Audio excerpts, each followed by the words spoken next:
If you love Stranger Things, you know that the Duffer brothers have a special attachment to music, and it shows in the entire series, from Will and the Clash to Eddie and Metallica. Seriously, what is all this shit? I mean, what are you even looking for? Madonna, Blondie, Bowie, Beatles, music! We need music! This is music! And if you haven't seen Stranger Things, you've probably heard that Kate Bush's song Running Up That Hill regained popularity thanks to the Netflix series. The use of this song in Max's story struck a chord so deep that it resonated beyond what the Duffer brothers and Kate Bush could have expected. But why exactly is that? Let's talk about the secret sauce behind the resurgence of Kate Bush. First, we have to thank one woman, Nora who is Stranger Things' music supervisor. Her job is to select and license existing tracks to be used in Stranger Things, tracks that align with the atmosphere and emotions the Duffer brothers want to convey to the audience. This job isn't very well known by people who do not work in a creative industry, but it requires many skills like being very knowledgeable and curious about music, and have very high negotiation skills, as it can be very challenging for a music supervisor to obtain the licensing rights for the song they want. And if you promise a song to a director, you better deliver. This leads us to the concept of sync. In the music industry, synchronization, or sync, is the process of pairing music with visual content, like an ad, a movie, a TV show, or even a live event. The persons in charge of the visual content need to acquire the rights to use a specific song and pay a fee to the artist and the right holders, often a publishing company. If they obtain a license, they are allowed to use the track as it's specified in the licensing contract. Sync is a great way for new artists to get their music known, or for more established artists to add a revenue stream to the existing ones. Unlike Kate Bush, help reach a new audience. Sync can be a very lucrative business. According to CBS, in less than a month after the release of the first part of Stranger Things Season 4, Running Up That Hill generated $2.3 million in royalties, which is huge in such a short amount of time, and for a song released more than 30 years ago. The Daily Mail even claims that Kate Bush earned £10.8 million in royalties thanks to Stranger Things. It also gave her exposure and pushed her song back into the charts 37 years after its release. In 2022, she reached number 1 in the UK charts, while it peaked at number 3 in 1985. Kate Bush broke a record, the longest time between the release of a song and making it to the top of the UK charts. The song performed very well on streaming platforms, with an average of 6 million streams per day on Spotify in June and July 2022, spending 240 days in the Spotify global charts, with a peak at number 1 on June 6, 2022.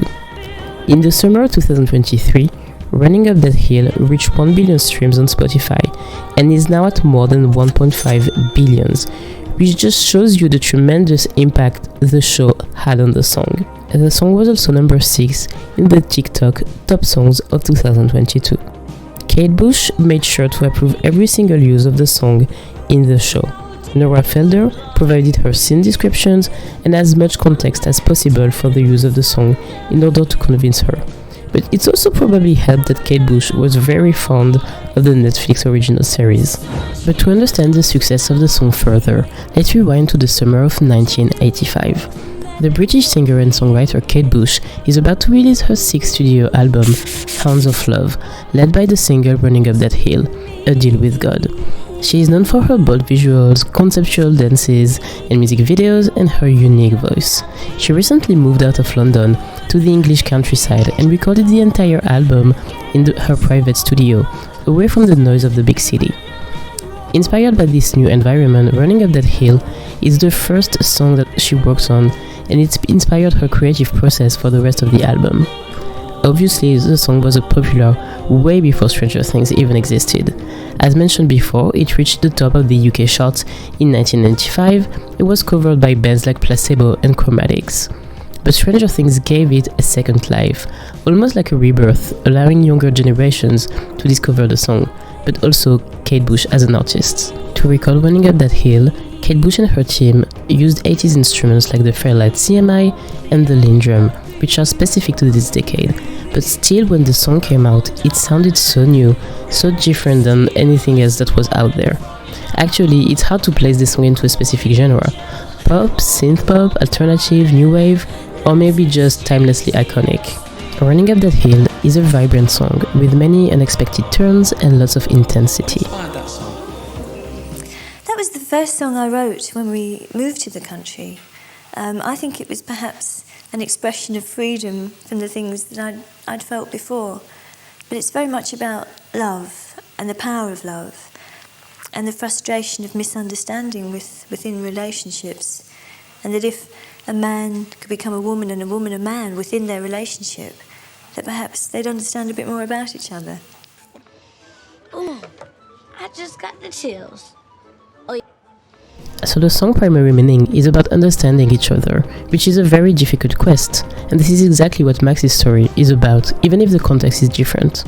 She moved to a new place, had to make new friends, was bullied by her stepbrother, and then he died in front of her eyes. A series of events leaving her deeply alone, feeling guilty, and grieving. In that case, the lyrics, "And if I only could, I would make a deal with God, and I would get him to swap our places," might actually resonate with Max's grief over the death of Billy, and that she wishes she could take his place so he would still be alive. This song, like many, can be interpreted in various ways, and the lyrics resonate with lots of people, and especially with teens and young adults who, like Max, have to go through a challenging time of life, during which they may feel lost and lonely. And that's probably why the song had such an impact on Gen Z, to the point that it became a cultural phenomenon, with the song being everywhere on social media in 2022.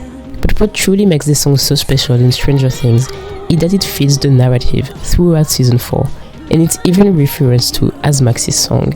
She listens to it while arriving to high school in episode 1, but it also acts as a talisman in the epic scene in episode 4. As Max is trapped in a dark dimension by Vecna, her friends play the song to save her, and she manages to escape. And spoiler alert, the song also comes back in season 5. The fact that we can hear the song multiple times throughout season 4 and 5 creates a deeper connection with the audience. The song is a plot device, it is fully integrated into the storyline, and that's why it's so brilliant. That's the secret ingredient. Stranger Things helped with Kate Bush's resurgence, but she clearly helped make season 4 so iconic. They helped each other and created something profoundly organic beyond the music industry and Netflix. Thank you so much for watching this video, and make sure to subscribe to see what's coming next in the music project.